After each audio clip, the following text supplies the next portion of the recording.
बस कुछ घरेलू मामलात थे जिसकी वज़ह से मदर ने जल्दी शादी कर दी। मतलब 14 साल की उम्र में तो मेरे पास बेटी थी 6 माह की। और इस फ़ील्ड में जो-सा जो भी लड़की जाती है उसे करना ही पड़ता है। कोई लड़की नहीं है जो कामयाब हो जाए बिना सोने के। या तो उसे बदमाश के साथ सोना पड़ता है पहले नंबर पे, या तो उसे पुलिस वालों के साथ सोना पड़ता है, या उसे प्रोड्यूसर डायरेक्टर के साथ सोना पड़ता है। अस्सलाम वालेकुम, मैं हूँ रेहान हैदर और आप देख रहे हैं डिजिटल रंग। नाज़रीन, इस वक्त मेरे साथ मौजूद हैं दुआ चौधरी। इनकी ज़िंदगी कहानी क्या थी, इन्होंने किस तरह शोबिज़ इंडस्ट्री जॉइन की और क्या मामलात इनके साथ पेश आए, इन्हीं की ज़ुबानी जानते हैं। अस्सलाम वालेकुम दुआ। वालेकुम सलाम। बताइएगा शोबिज़ इंडस्ट्री में किस तरह आना हुआ आपका? शोबिज़ में ऐसे आना हुआ कि मतलब मेरी शादी हुई थी पहली, और मैं इस फ़ील्ड से कोई भी नहीं है, मेरी फैमिलीज़ भी नहीं है। सब मतलब माशाल्लाह अल्हम्दुलिल्लाह आलिमा कोर्स है सब। मेरे जो नानके हैं और जो मेरे दादके हैं उनमें मतलब मर्द हाफ़िज़ कुरान है, और दूर-दूर तक कोई भी हो हमारी फ़ील्ड में नहीं है। बस मेरी शादी हुई थी और मेरे हस्बैंड जो थे मतलब बड़े क्यूट से थे, और मेरी तरह। आपकी तरह। और वो ऋतिक रोशन जो इंडियन है ना, उनके जैसे दिखते थे।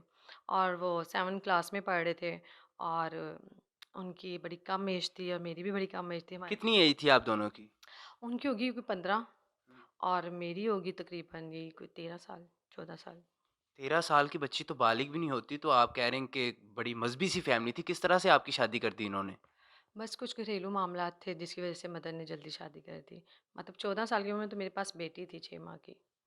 और उसके बाद फिर मतलब फैमिली ससुराल वालों का सलूक अच्छा नहीं था, और क्या कहते हैं मेरी फैमिलीज़ का भी सलूक अच्छा नहीं था। उन्होंने हम दोनों को निकाल दिया था, जिसकी वजह से मतलब मेरे हस्बैंड के एक फ्रेंड थे, हमने सुना हमने इस फील्ड में जो है काम करते हैं उनको मतलब ये रिलेशन बनाना पड़ता है।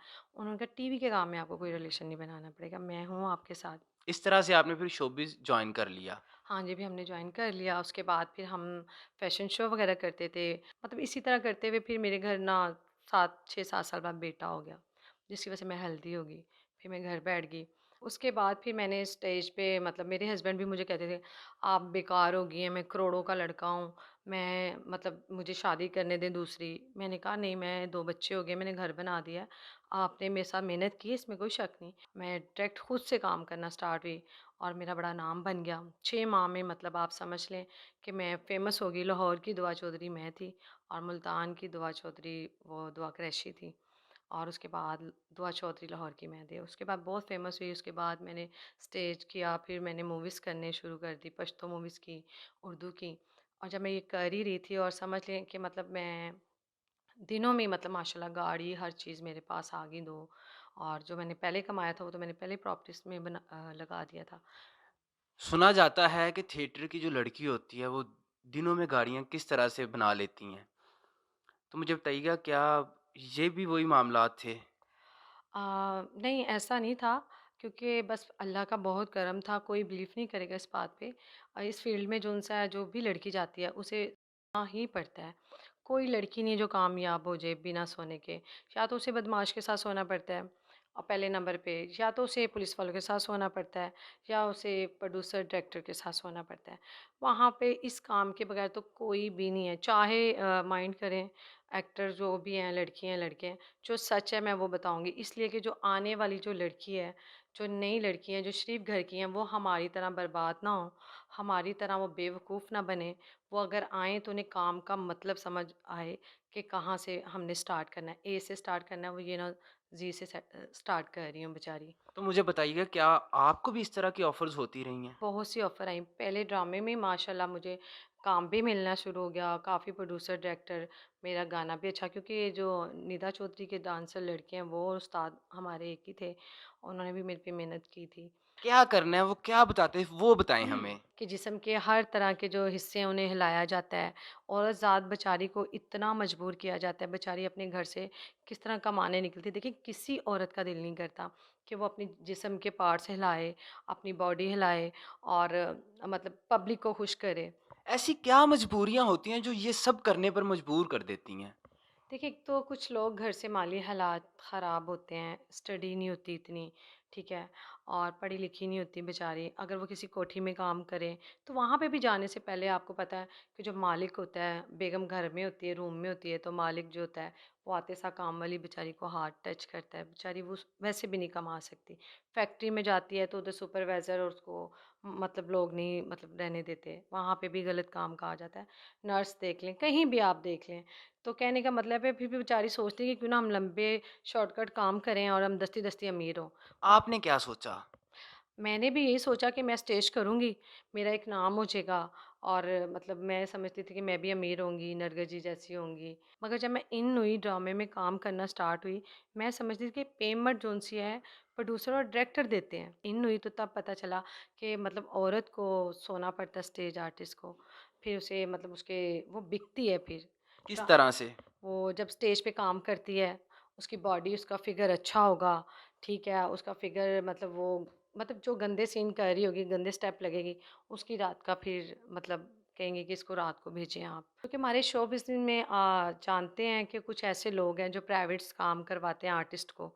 वो आर्टिस्ट के साथ लिंक करने के लिए मतलब लिंक के लिए मतलब जितने बिज़नेसमैन वगैरह होते हैं उस शख्स से मतलब राब्ता करते हैं और वो प्रोड्यूसर सब एक होते हैं। फिर वो आर्टिस्ट से ज़िक्र करते हैं आपको इतने पैसे मिलेंगे, आपको ड्रामा भी करवाया जाएगा, वो आप पे पैसा भी लगाएगा, आपको उसके साथ वक़्त गुज़ारना पड़ेगा। वो बेचारी फिर मान जाती है कि फ़ेमस भी हो जाऊँगी और मेरा नाम भी होगा। फिर वो मतलब ड्रामे में जब काम करती हो 1-2 माह उसको रखता है, गाड़ी देता है, फिर वो उसका दिल दूसरी पे आ जाता है, फिर वो ऐसे ऐसे घूमते रहते हैं। फिर वो बेचारी औरत ज़ात जो-सी है वो स्टेज पे भी नीलाम होती है, फिर वो बिस्तर पे भी बिकती है। तो बस इसी तरह ही है, हमसे काम नहीं मिलता अगर वो मना कर दे, अगर वो वर्गल ना करे तो तब भी उसे काम नहीं मिलता। फिर उसको कहा जाता है क्योंकि फ़न देखें डांस जो होता है ना, वो तो हमारे पाकिस्तान में कहीं भी नहीं आप देख लें स्टेज पे जाकर। अभी मैंने ड्रामा देखा है 3-4 दिन पहले, तो मैं वही देखने गई थी कि हालात चेंज हुए हैं मगर वैसे ही हैं। लेटना, उल्टा-सीधा, ये कोई डांस है मुझे आप बताएँ? ये तो सिर्फ़ वेलकम कहने के ना पब्लिक को कि वेलकम मैं तैयार हूँ, रेडी हूँ। क्योंकि उसमें किस काम के लिए? काम के लिए मतलब अपने जिस्म बेचने के लिए बेचारी रेडी होती है कि फिर म बेचारी तो ना कहें, वो खुद कह रही है कि मैं वेलकम कर रही हूँ, तो फिर बेचारी तो ना हुई? अगर उनके फ़न का देखें औरत के सर से दुपट्टा उतर जाए, इसकी तो कोई कीमत नहीं है, ठीक है? अगर वो स्टेज पे अगर वर्गल कपड़े पहन के आती है, वो काम करती है फिटिंग वाले, तो उसको प्रोड्यूसर, डायरेक्टर को उसका पैसे बढ़ाने चाहिए ना कि वो बेचारी गलत ना करे।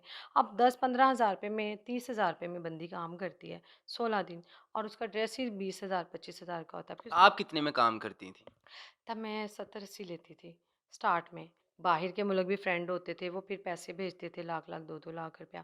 कोई यहाँ पे मिलने के लिए, चलें अच्छा आप ये काम नहीं करती, ऐसे फ्रेंड अच्छे बन जाते हैं।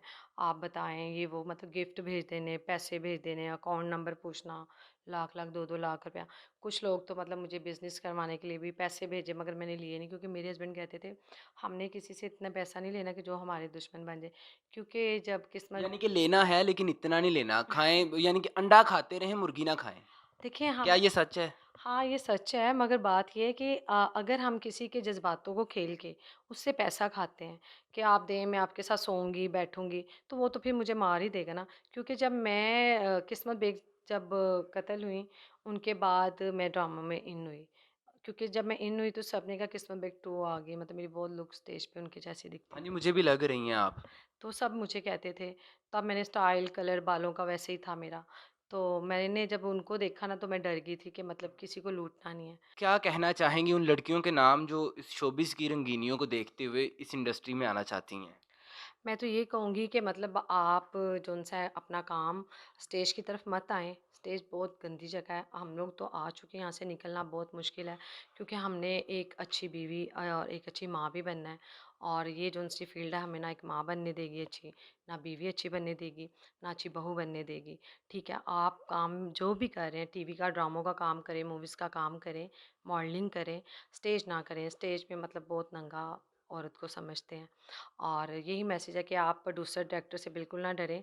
आप अपने फ़न का अच्छा फ़न दिखाएँ और उसके पैसे लें। बदमाश और ये पुलिस सब ये मतलब फ़ेक हैं, झूठा है ये सब कुछ। ये इस्तेमाल करते हैं आपको कहीं तरक्की नहीं करने देते। अगर आप इनकी बात नहीं मानेंगी बाद में ये आपको मार देते हैं या आपके पैर कर टाँगों में गोली मार देते हैं। मतलब इनसे अच्छा आप खुद काम करें। जी नाज़रीन, ये मेरे साथ मौजूद थी दुआ चौधरी, जिन्होंने अपनी ज़िंदगी की सारी कहानी हमारे साथ शेयर की। इसी के साथ मुझे दीजिएगा इजाज़त। डिजिटल रंग को कर लें सब्सक्राइब। मिलते हैं अगली वीडियो में, तब तक के लिए फ़ी अमान अल्लाह।